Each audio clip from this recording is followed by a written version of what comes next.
Bonjour, je suis Caroline, Head of People chez Preto depuis février 2020.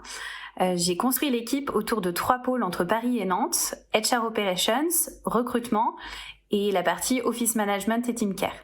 Mon rôle, c'est de faire en sorte que chacun s'épanouisse chez Preto et bien sûr grandisse et évolue au quotidien. Chez Preto, on a établi 4 valeurs d'entreprise. Il s'agit de la responsabilité, de l'exigence, de l'humilité et de la bienveillance.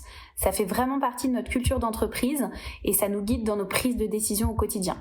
Ça veut aussi dire qu'on se fixe des objectifs ambitieux. Bien sûr, on s'y engage, mais on le fait toujours dans le respect de l'autre et de son travail.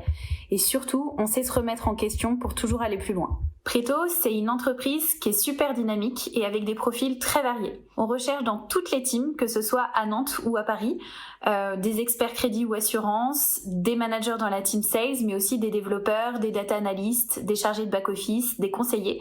On a plus d'une centaine de postes qui sont à pourvoir rien qu'en 2022. En fait, vous passez un process de recrutement qui est le plus fluide et le plus rapide possible, et ensuite vous entrez dans un process d'onboarding de 2 semaines pour vous immerger dans votre futur métier, mais aussi dans la culture Preto. On pense que c'est important de continuer d'apprendre sur son métier, mais aussi d'acquérir des nouvelles compétences, qu'elles soient techniques ou humaines. Et avec la Preto Academy, on s'engage à offrir à tous nos collaborateurs la possibilité de se former régulièrement. On propose aussi des avantages attractifs et stimulants comme l'intéressement d'entreprise.